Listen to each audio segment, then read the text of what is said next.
আউযু বিল্লাহি মিনাশ শাইতানির রাজিম বিসমিল্লাহির রহমানির রহিম। প্রিয় দর্শক শ্রোতাবৃন্দ, আসসালামু আলাইকুম ওয়া রাহমাতুল্লাহি ওয়া বারাকাতুহু। ইদানিং একটি লোকের ব্যাপারে সারা বাংলাদেশে এখন তোলপাড় হচ্ছে, তার নাম নিয়ে ফজলুর রহমান ফজু পাগলা।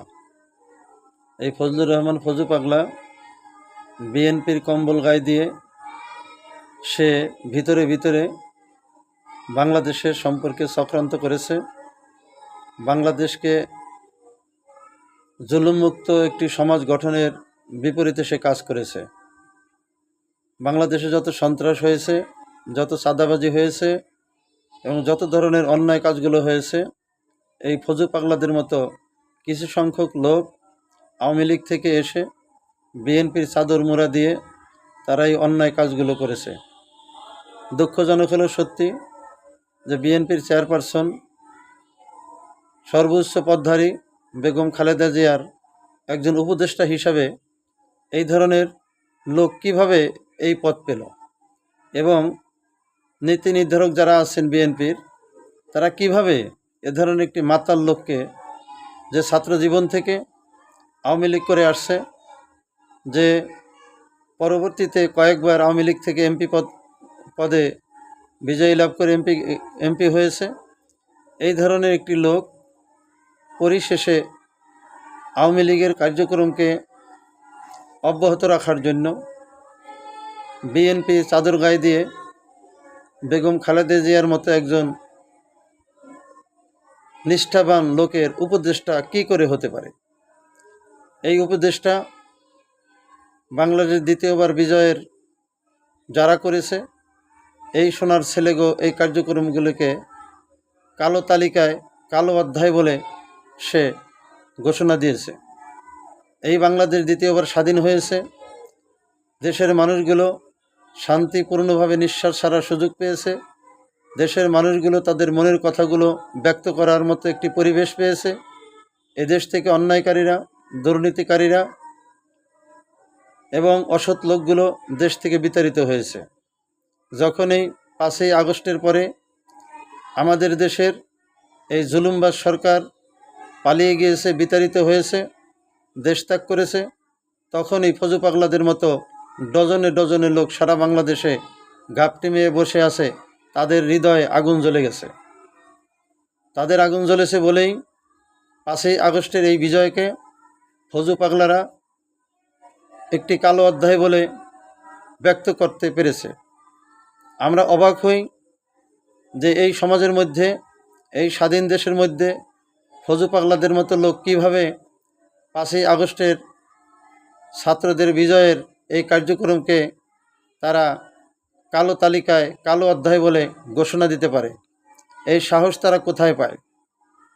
এটার একটি কারণ, খালেদা জিয়ার মতো মানুষ যুগ যুগ ধরে জেল খেটেছে এবং তার ছেলে তারেক রহমানকে জেলের মধ্যে যেভাবে অন্ধকার কাষ্ঠিতে রেখে মারধর করা হয়েছে, বিএনপি জামাতের অসংখ্য লোকগুলোকে জুলুম অত্যাচার করেছে, নিপীড়ন করেছে, এবং বহুত মানুষকে গুম করা হয়েছে, খুন করা হয়েছে।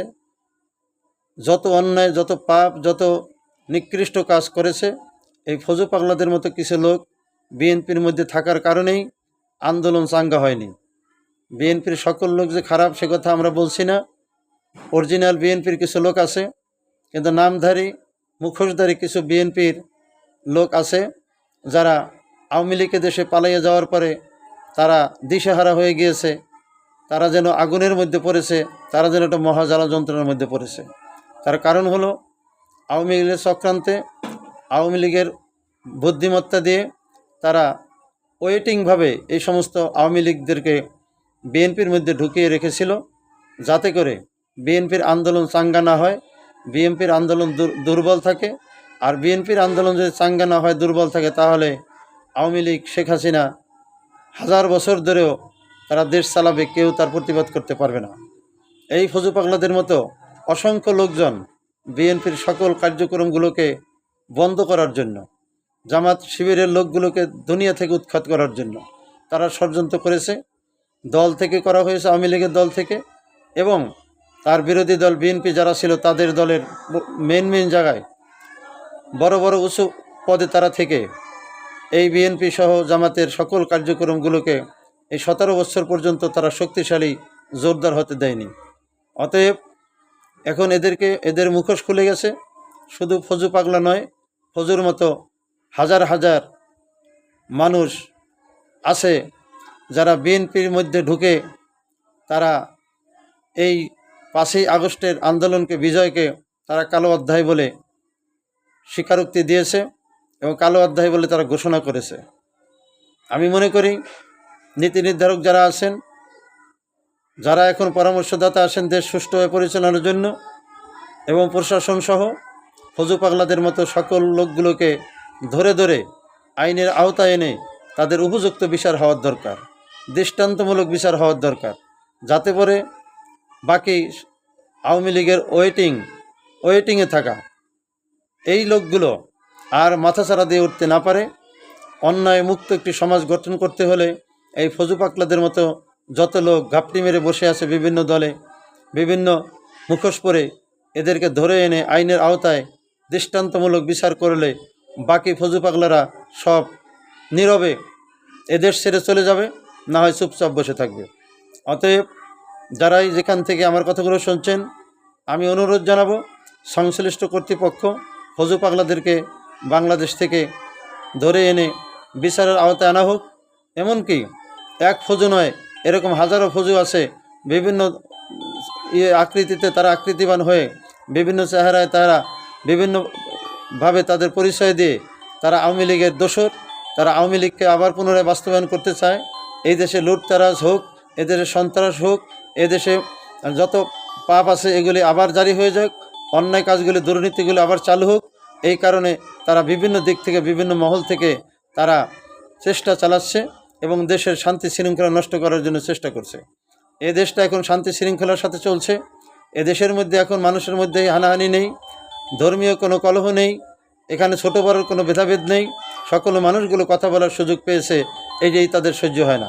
যার জন্য এই সমস্ত ফজু পাগলাদেরকে ধরে এনে বিচারের আওতায় এনে সঠিকভাবে তাদেরকে বিচার করা হোক, দৃষ্টান্তমূলক বিচার করা হোক, যাতে করে এ ধরনের ফজু পাগলারা আর দ্বিতীয়বার মাথা উঁচু করে কথা বলতে না পারে। সকল ফজু পাগলারা এদেশ থেকে বিতাড়িত হোক, এদেশ থেকে তারা নিপাত যাক। সকল ফজু পাগলা মুক্ত একটি সমাজ গঠন করার দরকার, ফজু পাগলা মুক্ত একটি রাষ্ট্র গঠন করার দরকার।